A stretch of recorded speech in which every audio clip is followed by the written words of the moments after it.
Well, hello everyone. My name is Chris Bolello, and I am the Director of Business Development at Konica Minolta Business Solutions. Today we're going to talk about protecting confidential information that passes through office imaging equipment. If you're looking at this presentation, you probably know that in today's environment, security is at the forefront of discussions around paper and electronic documents, multifunctional printers, and protecting personal identifiable information.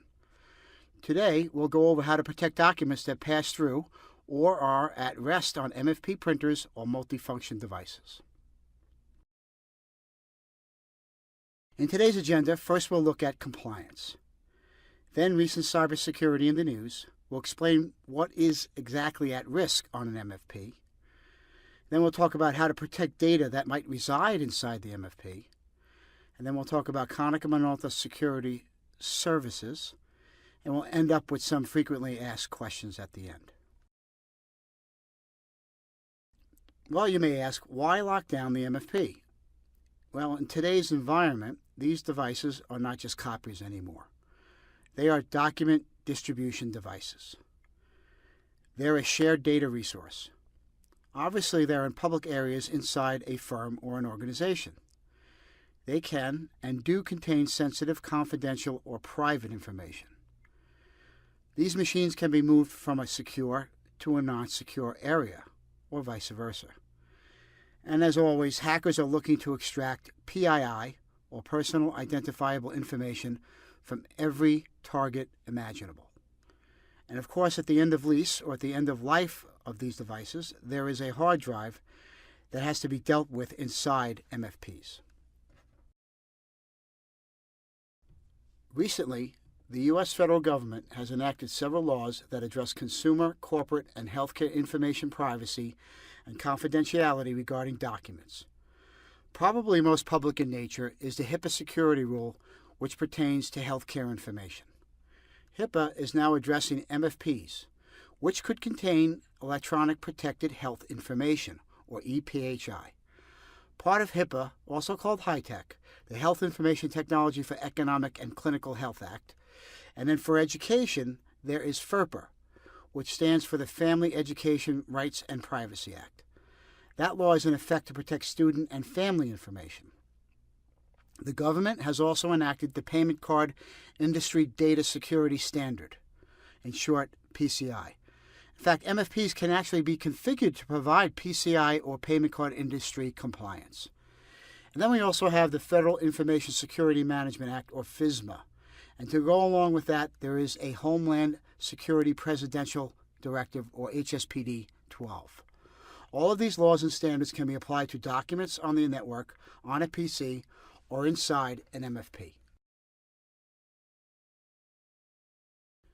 Healthcare privacy and security is at the forefront of everyone's mind when it comes to protecting patient records and private information. In fact, in January of 2013, the Department of Health and Human Services published the final Omnibus Rule, which is a set of final regulations modifying the Health Insurance Portability and Accountability Act for privacy and security. The rules now implement various provisions of the Health Information Technology for Economic and Clinical Health, or the HITECH Act. The final Omnibus Rule modifies the Health Insurance Portability and Accountability Act of 1996, and this Omnibus Rule took effect on March 26th of 2013.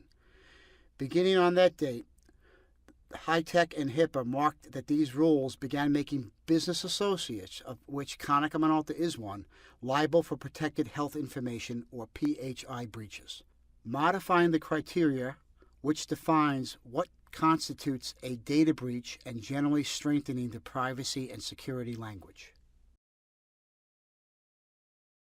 As we continue looking at the final rule, on page 12, HHS actually cites MFPs as something to be cognizant of when protecting patient information within health and insurance privacy. If you look at the bottom paragraph where they address MFPs, they actually state, and I quote, "Further, before removal of the device from the covered entity or business associate, such as the end of the lease term for a photocopier machine, proper safeguards should be followed to remove the electronic protected health information from the media." As we move on from that, I have a slide here that talks about the story that attracted national headlines regarding MFPs back in 2010. CBS News at that point had an investigative report that aired a story that highlighted public fears that confidential and private data could be stolen from a hard drive inside an MFP. During that broadcast, a senior executive at a major MFP manufacturer stated that their products' hard drives could be automatically erased by purchasing a $500 security option. CBS said that most average Americans did not want to pay for that type of protection. That story is a little bit dated, but is extremely relevant today.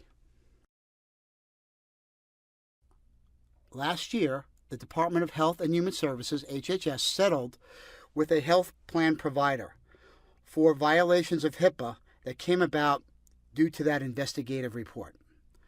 The settlement was in excess of $1.2 million, and it kind of set the bar for the types of fines and the amount of fines that a healthcare provider, whether it be a healthcare insurance provider or a healthcare provider like a hospital, can pay if protected health information is leaked outside of the private domain. As we move from healthcare and HIPAA into more general newsworthy stories regarding protected information, as well as PHI, there have been nationwide stories related to security vulnerabilities and large-scale hacking into Fortune 500 retailers. In fact, just recently, Chase JP Morgan sent me a letter informing me that my Chase credit card was going to be reissued as a result of the Home Depot PII breach. As you most probably know, there has been a dramatic rise in cyber attacks from the internet. In just the past 18 months, JP Morgan Chase was hacked. 83 million businesses and household accounts were compromised. Target, the nationwide retailer, was hacked.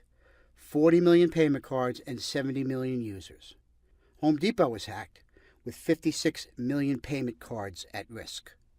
And Adobe, the famous graphic art software provider, had a breach where 100 million users were potentially hacked on their website. These type of hacking intrusions seem to be coming from Eastern Europe or Russia. Also, recently in the news are the internet vulnerabilities that are occurring somewhat frequently. You may have heard of Heartbleed, Shell Shock, aka Bash, or Poodle. The Heartbleed bug allows anyone on the internet to read the memory of a system provided by the vulnerable open versions of SSL. This compromises the secret keys used to identify service providers and to encrypt the traffic that names the passwords of the users and the actual content. This allows attackers to eavesdrop on communications, steal data directly from the services, and users to impersonate services and other users. Shell Shock, first identified several months ago, is a nickname for a flaw in the form of a software known as Bash, which is a command line shell processor on Unix and Linux systems. This security hole could let attackers insert extra code into computers running Bash, allowing them to take control over servers remotely.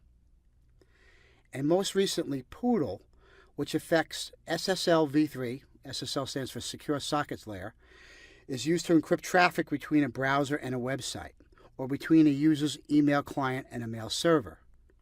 It's not as serious as the recent Heartbleed and Shell Shock vulnerabilities, but Poodle could allow an attacker to hijack and decrypt the session cookie that identifies you to a service like Twitter or Google, and then take over your account without needing your password. How do these vulnerabilities relate to MFPs? Well, if your MFP is behind your firewall, then they are not really vulnerable. These types of vulnerabilities are more for PCs and servers that are outside the firewall on the open internet. If your device is within your firewall, then you are much less at risk. On top of that, check with your MFP service provider to make sure that the latest firmware for the MFP is installed that addresses these vulnerabilities.